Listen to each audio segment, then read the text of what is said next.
First one is Scramble. Glad to have you here. 828. Our show brought to you by Simmons Bank.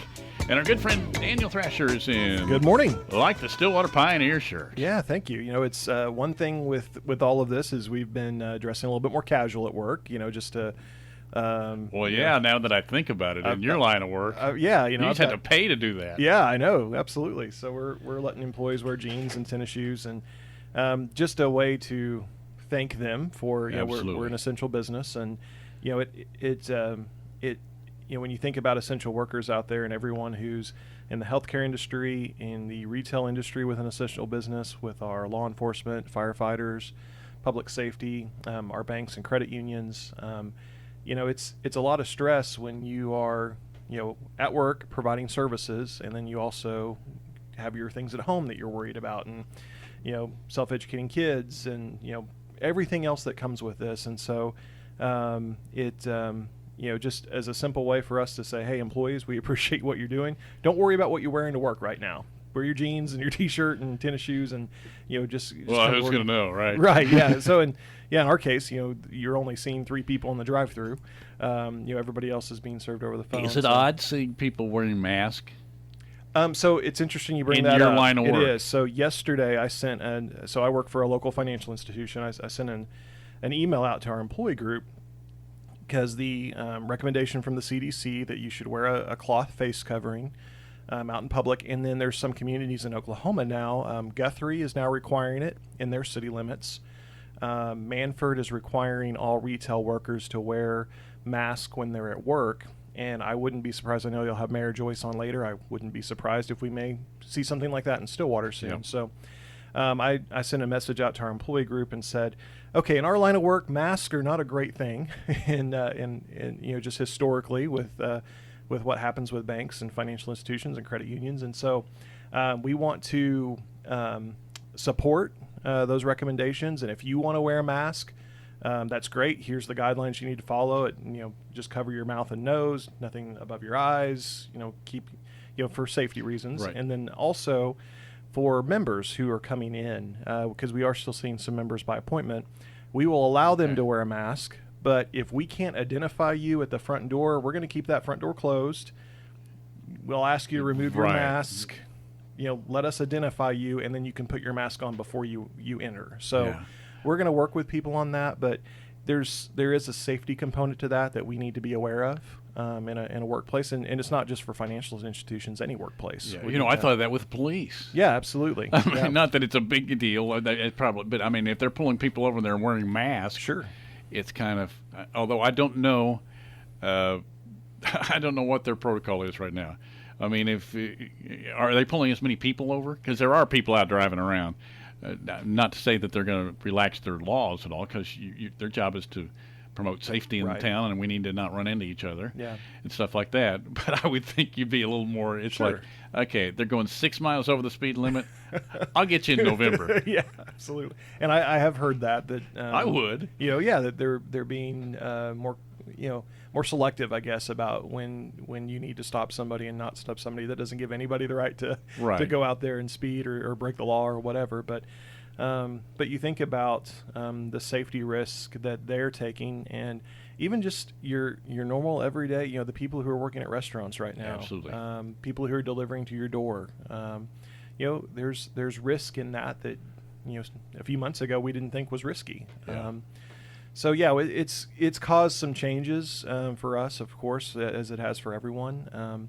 But the mask situation, the face covering situation, that was one that when I sent that email out yesterday to our employee group, I thought I didn't think I'd ever have to send a message like this out, just saying, hey, yeah, you can wear a mask. Yeah. You know, and then I found a couple that were left from my lawn mowing, because I have.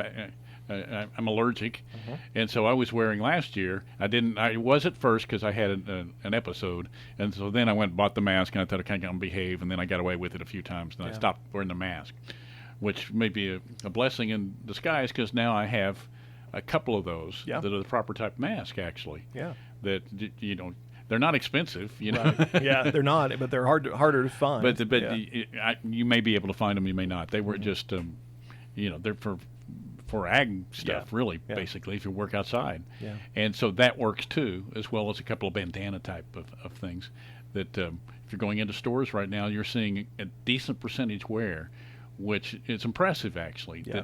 That we're taking it seriously. Yeah. And I've also noticed everybody feels like they're doing something wrong. Yeah. Yeah. Right? Yeah. Really, I needed this. Have you gone into a store? Sure. We've had to run into. Isn't that to a Daniel store to Thrasher, get, former Citizen of the Year?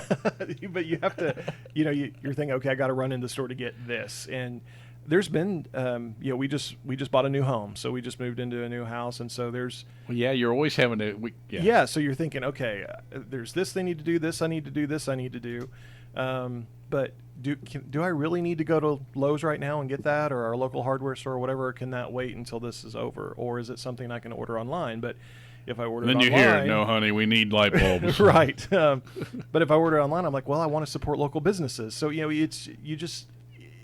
And I heard you talked about having Justin Mingus on in the chamber yesterday, and they're doing a great job right now of trying to support all of our local businesses. But it's challenging, and you think about.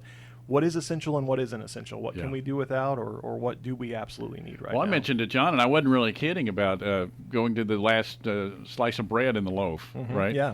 Because normally, maybe I'm more finicky than some, but you like your stuff fresh, right? Right. Yep. And you go, and so even if it's not, I'll go buy another or go buy more. Same with milk, right? Yep. Now milk starts to if it starts to go bad, that's a little different. Right. But now you're finishing those stuff. And like, well, that's not really the kind of soup that I like, but why not? Yeah, absolutely. Yeah, we've had a few evenings like that at home where it's like, okay, and I think we stocked up on groceries last weekend, but like the end of last week, it was okay, well, for dinner tonight we have this soup, or you're looking at canned foods that you've like, oh, I kind of forgot we had that. Who knows when we bought it, but it's there, so let's use it. I think a lot of people are doing that. Hey, we got a caller on the line. You're on Stillwater's Morning Scramble. Good morning. Well, hi, Steve. It's Norman McNickle. Chief, how are you doing? I'm well. You? I'm doing good. You know Daniel Thrasher? I do. Yes. Hi, Daniel. Hello. Norman, I'm honored to have you on here. It is I forgot it was Wednesday. Today is Wednesday, isn't it? It is Wednesday. You're my city guest. It is Wednesday. Wow, I am honored. So, I'd ask how you've been. I see you on TV all the time, and I know the answer is busy, but there's been pluses and minuses in your business, right? Yes, sir, there has. Let's talk about the pluses first of all. We're going to have the mayor and State Representative John Talley will be on here in a little bit. But Daniel and I were just talking. We are it seems like a lot of people are following the rules and recommendations of the city. Am I misguided there, or are we doing okay? No, I think we're doing okay. I don't think you're misguided in that. I think we're doing okay. And I think that as time has passed, people were kind of reluctant to decide this was for real, and I get that. This is kind of uncharted waters. None of us have been through before, and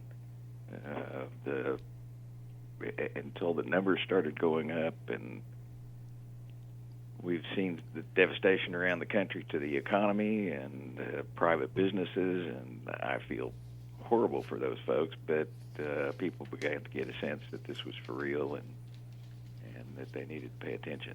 And there have been even some of the local businesses who can still be open who have started limiting the number of people inside their stores so that it protects both their employees and the customers. Norman, were most people cooperative as far as businesses? I've seen some out of town that were hesitant. We've seen some chains and stuff. Did everybody follow the guidelines here as far as businesses were concerned? They have.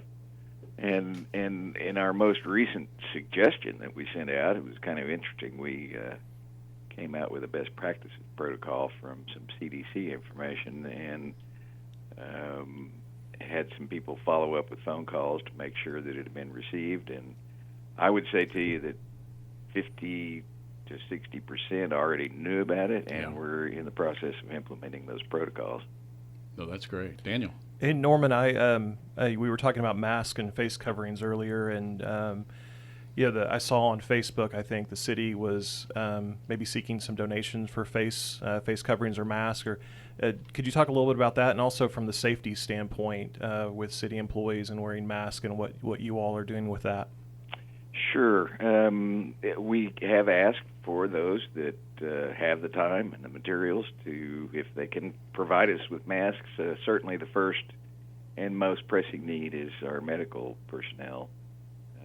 They need the N95 masks, and they need them desperately. We have asked our employees, certainly in some situations when you're fixing a water line or a sewer line or connecting electricity, employees have to be closer than 6 feet to each other, and we've asked them to wear masks to protect each other. So they're pretty scarce. So we have asked the public if they have time to just make them to provide those to us. Yeah, I had a friend send me the post that you had yesterday. I think right afternoon you put this on in your last paragraph or last sentence. It says, for those in the Stillwater area with a willing heart and a sewing machine, we could use your service. Are you getting response from that? We are. We're hearing from people that want to know how many we need. That's and awesome. Unfortunately, about 800. Yeah. That will provide each employee with 2 and have a few spares. I know as a citizen, I haven't experienced any interruption in services from the city, but is there anything that you would need to share from the city's point of view, of anything to be aware of or anything we can do as citizens to help in that area? No, we've taken some pretty drastic measures. We actually had to close the jail for about 6 days. Unfortunately, we had, in a 48-hour period, we had 6 employees, detention employees, exposed. Wow. They had to go into quarantine, and it got to the point where, and you can't run a jail without certified personnel. It got to the point where we had 2 people to do a 24/7 operation, and that just wasn't possible. Wow. And with a great deal of thanks to the Payne County Sheriff's Office, they handled our prisoners during that interim, and our employees now, a majority of them have come out of quarantine, and we reopened the jail Monday morning, I believe. Yeah. And we've talked to, this is Wellness Wednesday here, we have Stillwater Medical on, but how lucky we are to have that. With that and the actions that the city has taken with you, and Mayor Joyce is going to be on with us here in the next half hour or so, we're seeing the numbers in the county, Payne County, based on yesterday's numbers. I think we were at 21, but you look at some of the others: Washington County 39, Wagner 49. Counties may or may not have more people than us, but have considerably more that have tested positive. We are seeing, that could change, but we are seeing results, aren't we?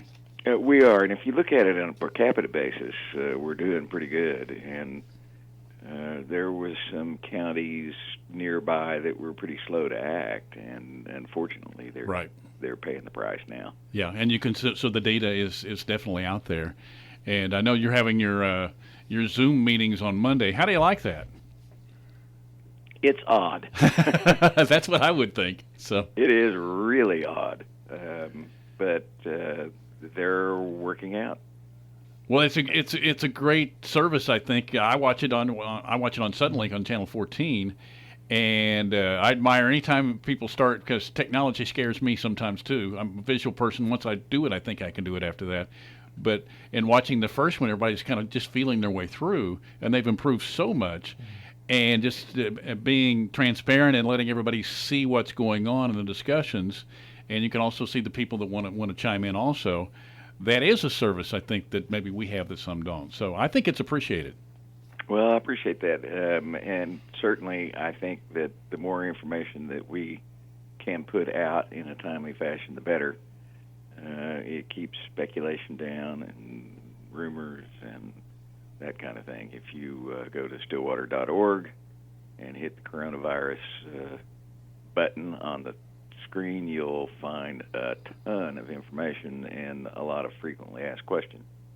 Do you see any other things that will be enacted here? Obviously, we're a little bit different. We've been more aggressive than a lot of places in the state as a whole. I know Oklahoma City and Tulsa and Norman have tried to be, and Lawton also. I saw Lawton was doing a lot of stuff. You may talk to those folks. They're one of the most aggressive, I think, at this point. But do you see anything changing or any new messages out there from the city in the next few days? I do not, other than we need to remain vigilant in terms of our social distancing, and we're highly encouraging. I know Guthrie has just flat made it mandatory, but we're highly encouraging people to wear some form of a mask when they're out in public. It is not necessarily a protection to you, the person that's wearing the mask, but to others, because one of the things that has been determined with this virus is that you can be asymptomatic and spreading a lot of germs. Yeah. And I know when I first put one on, I was told, no, over the nose. So I didn't even know how to wear it, right? Yeah, exactly. I had to go to the grocery store on Sunday, and I was wearing a mask. It feels weird. It does. And I'm sorry, go ahead. Well, and it also is kind of weird to see people with bandanas, and, it looks kind of like the outlaws from the Wild West in some cases, but we're glad they're doing it. Oh, it does. And I was talking to Daniel before you called. When I last went, which it's been a few days, but I felt guilty for being in there. And I was in there as short of time as I could, but you could almost sense the others. And that's a good thing, that it's like, okay, we've got to be here. But we're not here to shop. We're here for necessities, and that's it. And it seems like everybody had that feeling. Right. I think that,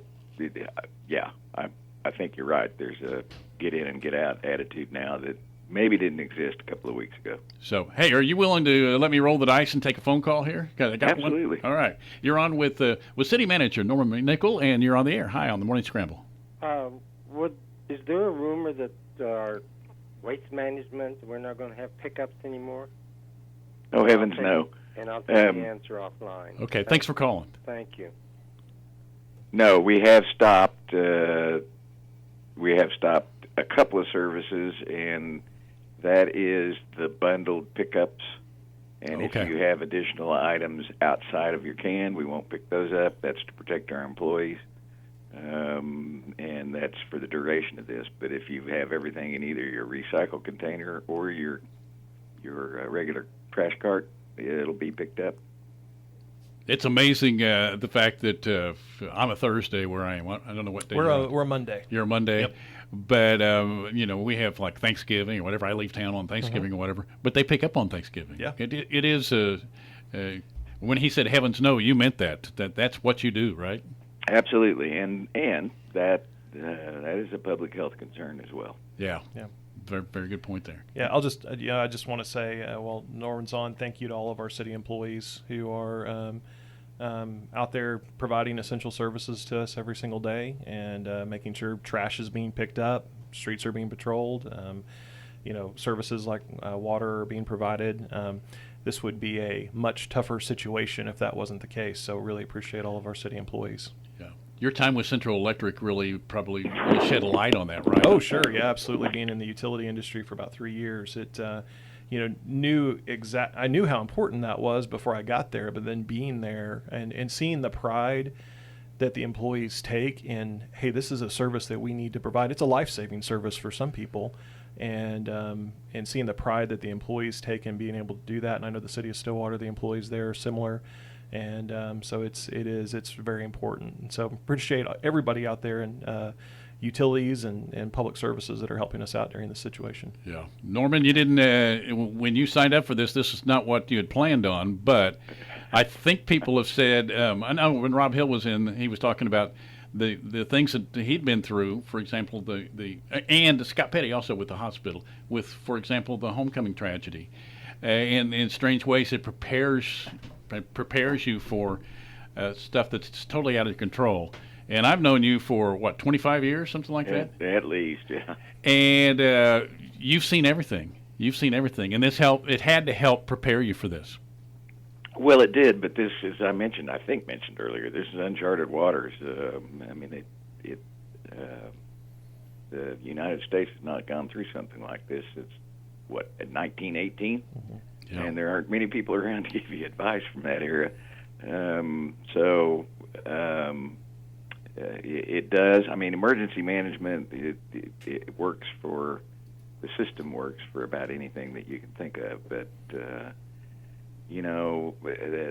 the saddest thing that we have to do is tell people that you can't be open, or I'm sorry, you can't have more than 10 people at that funeral or a wedding or whatever might be occurring. Yeah, the funeral part is just heartbreaking, but I know that is part of the reality here. Hey, I asked you earlier if we're behaving, and you said for the most part we are. What are we doing wrong? I mean, what's been a disappointment in the response of Joe Citizen? Well, I think that we see some people still that are pretty close together, not taking precautions on occasion. But as time has passed, those are fewer and farther between. We again want to emphasize that social distancing is what's going to kill this thing, and the quicker we can get it knocked in the head, the quicker we can get back to what the new reality is at the end of this. Yeah. Do you have? I'm going to get personal now. Do you have family members that you've just chosen? Hey, I don't need to be around you until this does pass. Oh, absolutely. And I have a 93-year-old father who's still living, and he is very physically well. Yeah. And believe it or not, runs cattle on I think a 60-acre place in Jones, Oklahoma, and keeping him corralled has been kind of a challenge. Yeah. And not being able to talk to him as much, and with social media and stuff, we're able to do more of that. But that is one of the tough things, sacrifices that about every family's making. So. Yeah, I had a new grandchild born in February, and I have not been able to see her other than by FaceTime. So. That's heartbreaking. So. Yeah, but just think of the stories you'll be able to make up now. So. Well, that's right, and my wife is worse off than I am in terms of wanting to be able to hold that baby. Oh, I'll bet. Well, congratulations. I didn't know that. So that's neat. So. You've got a full plate these days, huh? So. Yeah, from time to time. Yeah, when Melissa called last week and she said it was the first day you'd taken off, she thought in close to 3 weeks, I think. So I hope you know that's appreciated, and I know what the city does to echo what Daniel was saying, because you're staggering shifts where everybody's working but some are at home, and the sacrifice that everybody's making and being kind of front and center, it is appreciated. Oh, well, thank you. And we've taken those steps to be able to, as Daniel said, we have essential services here that just have to go on. And you have to consider the fact that if you get someone in a crew infected and the others exposed, that whole crew has to be quarantined. So we need to have somebody in reserve be able to step in and get back to work. So we've taken some pretty unique measures in terms of rotating those folks in and out throughout the city, both that and public safety. I mean, we've opened a 5th fire station that I think most people don't know about, and we've taken over the senior citizen as it was closed, senior center as it was closed, and have housed personnel there and a fire truck there to separate those folks so that there's less chance for exposure. But Daniel, you're leaning in.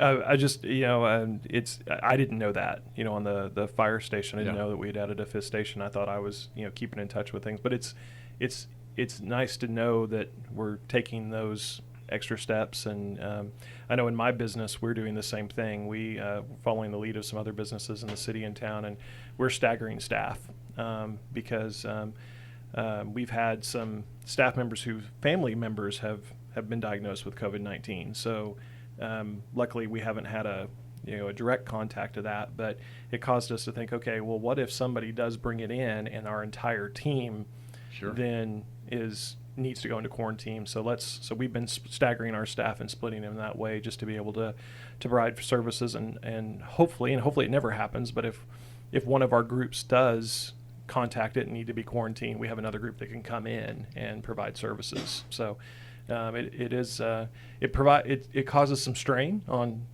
in our case members or citizens or customers or whoever the case may be, because you have a limited number of people that can provide services, but it is the best thing to do right now. Yeah.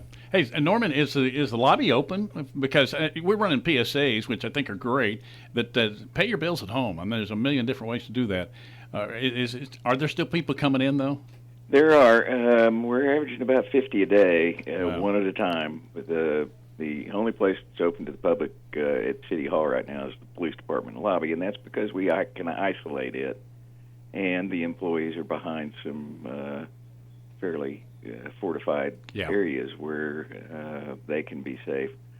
So if you need to do business at City Hall and absolutely can't do it online, we have people in the PD lobby. You walk into the vestibule, push the button, someone will talk to you on the phone, and they're going to ask you if you've run a fever or if you've been exposed or had the virus. And if you're feeling well, and if you are, we're going to buzz you in, and one at a time you can do business. And that may seem extreme, but again, we need to protect our employees and the others that come into that building. Yeah, absolutely. I think one of the good things is that more people will sign up online, and you can pay your bills a number of different ways.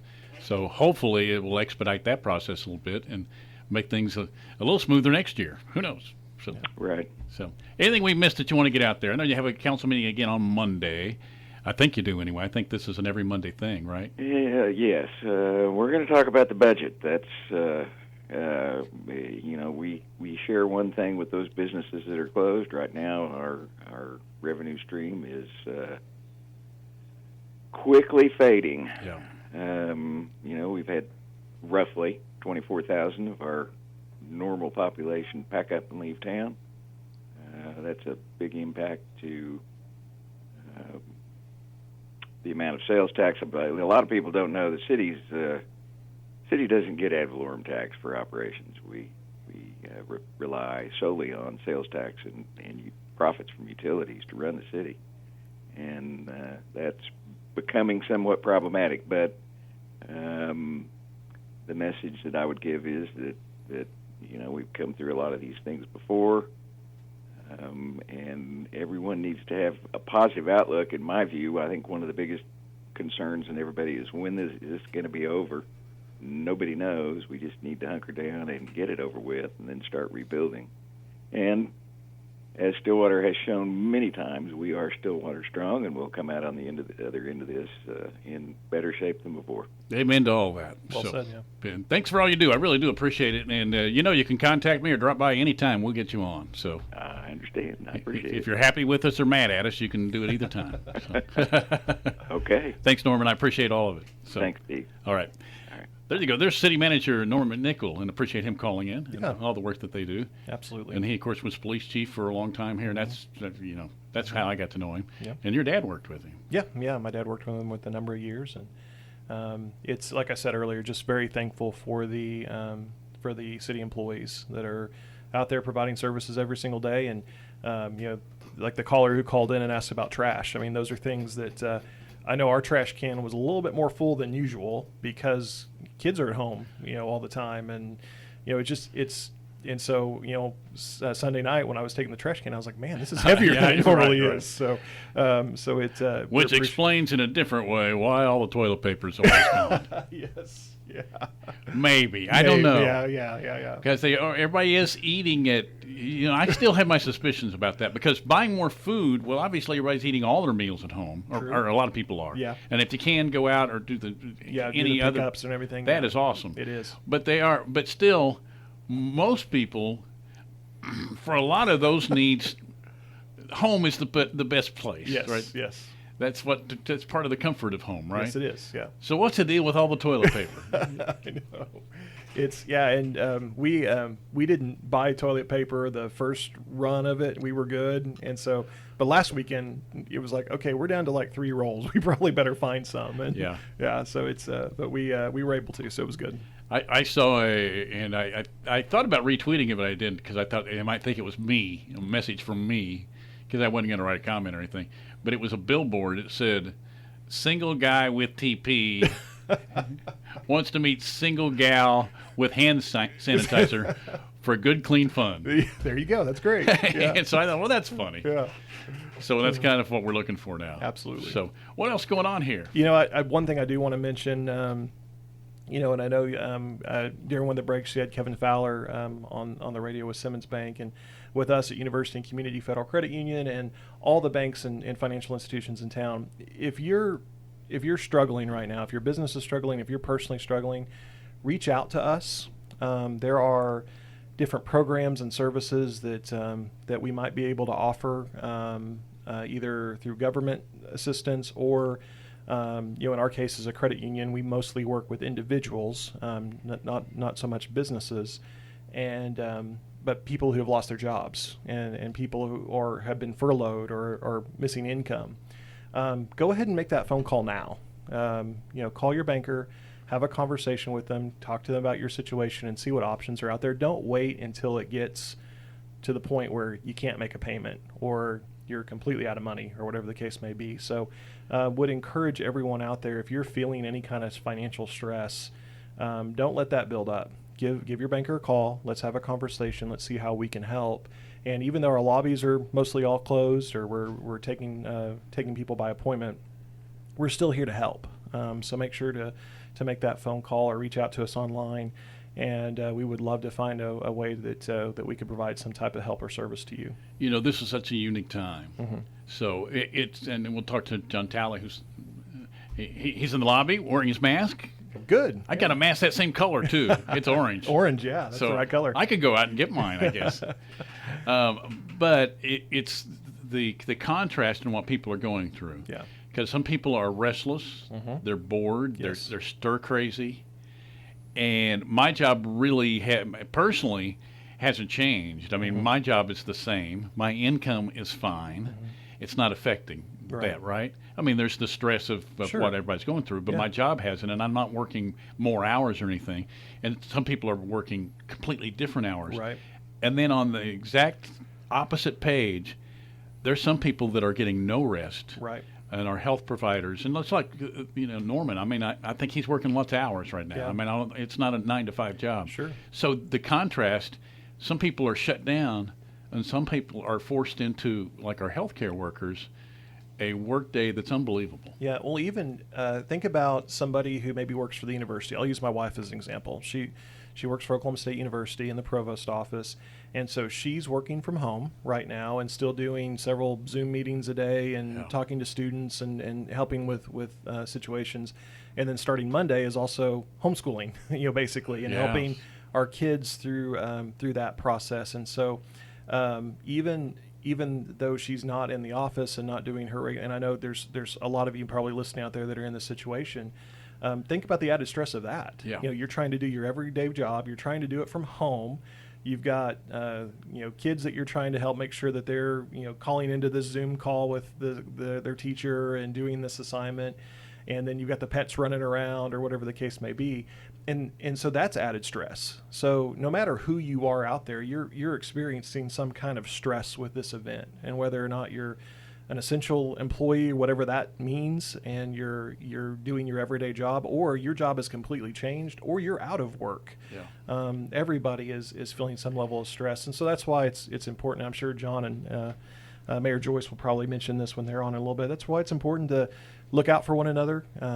See how we can help each other. Whatever you can do to help, it's a good thing. And I don't know what the circumstance is here. Luckily, we're employed. Mm-hmm. But I don't know how hard it is to get into the unemployment office, get them on the phone. But I saw a story on somebody who's in New York, and obviously that's the epicenter. Right.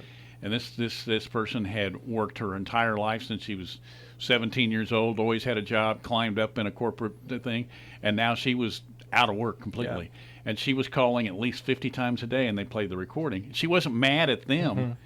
They're just overloaded the system. Right, absolutely. But there's hundreds of thousands of people. I don't know what it's like in Oklahoma right now when the people are calling the unemployment office. I hope they're able to get those needs taken care of, because you can't go very long. Right, absolutely. You can't go very long. And same thing, even with our business last week, we experienced some longer waits than usual on the phone. We experienced longer waits than usual in our drive-through, because those were the only two avenues outside of online that we had to serve. And so it can create frustration, and we understand that, and we're trying with our staff to say, hey, let's be a little bit more patient, see what we can do, but recognize that we are all kind of in this situation together. We are all in this situation together, and everybody's feeling different levels of stress because of it. Yeah. So, hey, thanks for hanging out and participating with Norman. I appreciate that too. Daniel Thrasher, and you'll be here in a week or two. Yep, absolutely. So you're always welcome. Yep, just anytime let me you know. Just want to wander in. So. Okay, yeah. Well, except for the one at a time. One at a time, yeah. We do have rules now. Yes, right, so we are practicing all that. So thanks so much. I appreciate it. Thank you.